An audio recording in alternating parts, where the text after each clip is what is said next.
Hello JAGs! Today on JAG TV we'll be previewing some of the information you need to know about homecoming. We will also be taking a look at some of the new staff members that have joined us this year at Johnson. This is JAG TV.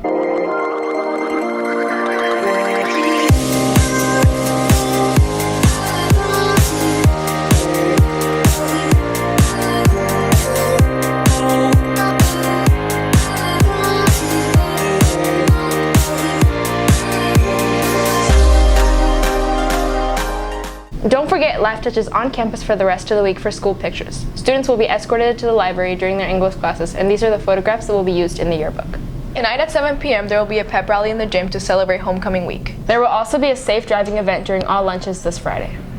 Remind your parents that Monday, September 17 is Greenback Night. Encourage your parents to come back to campus to meet your teachers.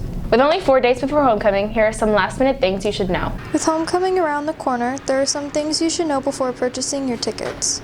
So homecoming starts at 8 p.m. on September 15th and it ends at 11 p.m. So it's a pretty long dance. Tickets are for sale for $30 in the JAG Shack right next door to the cafeteria when you're leaving out, and then you can buy them at the door for $35. This year's dance will have both a live band and a DJ along with karaoke. There are also some extra items you can purchase at the dance. The theme of our dance is actually road trip. It's a really cool theme that we came up with. So in the cafeteria, we're gonna have some snacks for sale. Popcorn and candy will be selling for $1, and then we'll be selling water for $1, and then Powerade for $2. So there will be snacks for you to snack on if you get hungry during the dance. And if you are still looking for something to wear, you can dress the theme or dress to impress. For JAG TV, this is Rebecca Normando. Don't forget to get your tickets soon at the JAG Shack. With the start of a new year comes new faculty members. Colby and Preston have the details. New school year means new faces in the classroom, and that includes art teacher Ryan Williams. Williams comes to Johnson from Flower Bluff High School. It's been amazing. It's exceeded my expectations. I love the school. The facility is absolutely beautiful. And so far the students have been awesome. They seem really into the class, so couldn't ask for a better start to the year. Math teacher Lauren Bostic is a district transfer from Churchill. The main difference that I would say is the cooperation with all the teachers I'm working with. They are very willing to help me with anything that I need, and it was not always the case at the last school I was at. New soccer coach Scott Stone came from O'Connor. All the students were very friendly in class. They were all well behaved, and we got straight to work, and after about a day or two, it just felt like home. Johnson's commitment to extracurricular activities attracted the new staff members. And I always do a lot of Google searching, and so I checked out the school itself, and I looked on YouTube and everything like that, and what I saw was just a really involved, amazing school. Everything just screamed, that's where I want to be. This year offers a lot of exciting things for faculty. I'm excited about our soccer season. I have no idea what to expect when I took the job here, but at this point I am super excited, and I think we're going to do some great things here.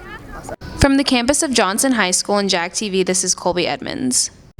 While the campus has implemented a lot of new safety precautions, there are still things students need to know. Josh visited with Assistant Principal Sean Reno to look at some of the safety concerns on campus. While the campus will continue to practice safety drills, this year has certainly introduced new changes to promote a safer campus. We'll probably see some changes on our campus in regards to how our adults and how our students access the building. One is the buzzing system in the front. I know that some of our students have probably already gone through that, especially our students that leave campus and come back for PAL, student council, pieces like that will leave our campus. Making some changes here to make our campus safer. Administration wants to encourage communication with students to give and get vital information. We're setting up a Remind 101 and that you can be kept up to date on how to respond in some of our drills. The administration also wants to make sure that students have situational awareness should there be an emergency on campus. So obviously in the cafeteria, in this setting right here, we got a number of places that we could use for a lockdown situation if we had to remain in the cafeteria. One of the spots is our ISS room. This first wooden door, it's a large room with no windows that can be utilized in a lockdown situation or a situation where we had to take cover for weather. Another exit point through the cafeteria would be through the back side of the cafeteria. If we were in a situation where we had to leave the cafeteria because the front of the cafeteria doors may be a dangerous situation, or maybe there was a threat, a weather situation, something out the front of our cafeteria, we could utilize the back door exit.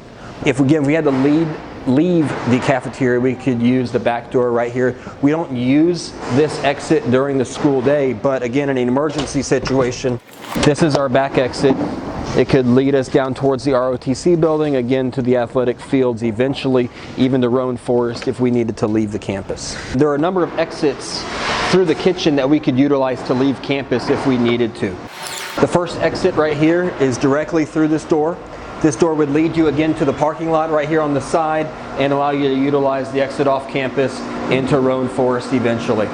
So we can head through here, through the lines that we talked about. The serving lines have the entryway into the cafeteria, kitchen, and this is another exit point to be able to leave our campus. Again, an emergency situation only, you could utilize these doors here to get you outside. It'll look very similar, obviously, to the back of the cafeteria, getting us to Roan Forest. And so our next exit coming out of the kitchen area, again, will lead us to the same spot to be able to get off campus as well. From JAG TV, this has been Josh Keating. If you still have questions, check in with the administration's office. And while we're still talking about backpacks, some students are finding new ways to make their statement with theirs. The start of the school year meant you had to retire your favorite backpack and pick out a new clear one instead. I think more mental health training for counselors, because I know we only have one counselor, the stand counselor, Ms. Williams. I think it would be much more beneficial for all the counselors to have very extensive mental health training, because that seems to be the root of the issue. Because if you'll notice, a lot of the shootings have been, like they'll bring the gun before school, or they can bring it in a different bag. It's not necessarily the fact that they're hiding it in backpacks, it's the fact that they're, I guess, not necessarily messed up, but they're ill, and they don't have any way to, I guess, fix it. Students have also tried to find ways to preserve some privacy with their clear backpack. I wouldn't say I've had any real conveniences with it.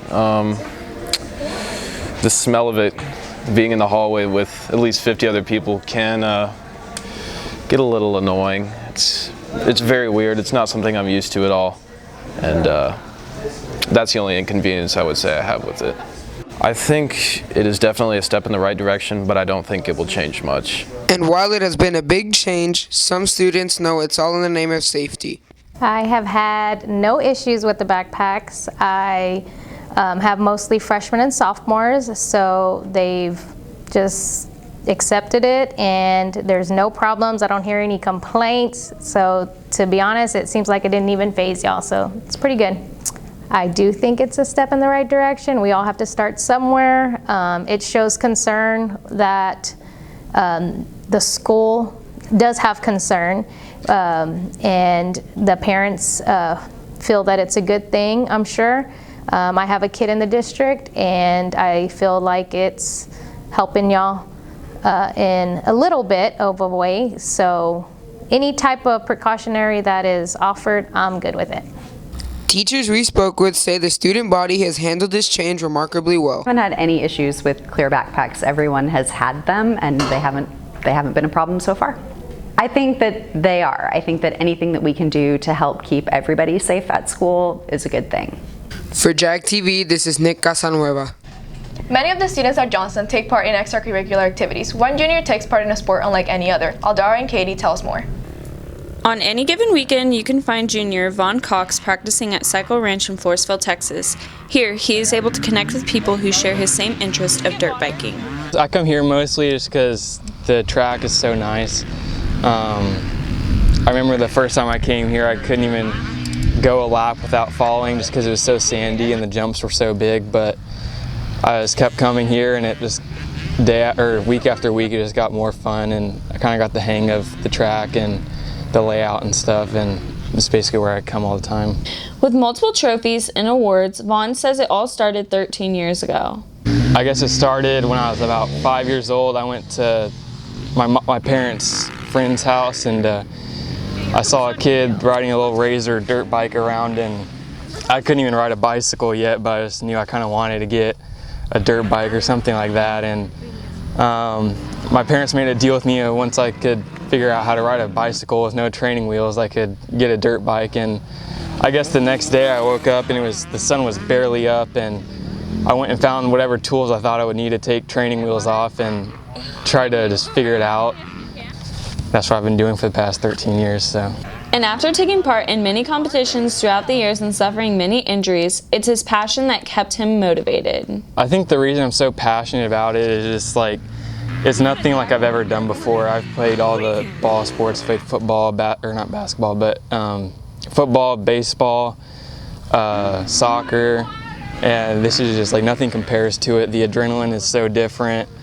The friends that I've made through this sport is just, they'll last a lifetime.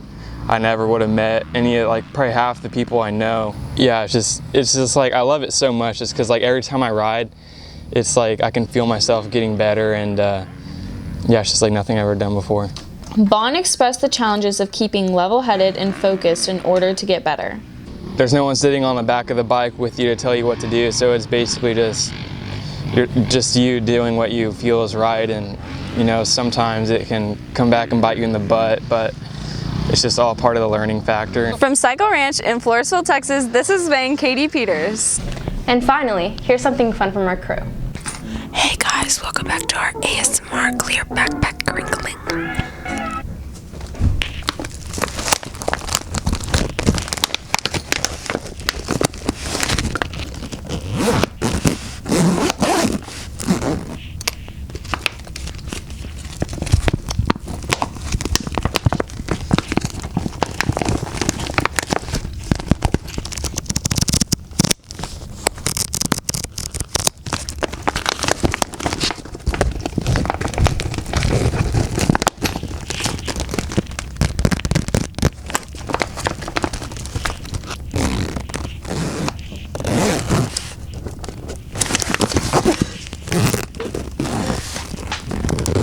Thank you for watching.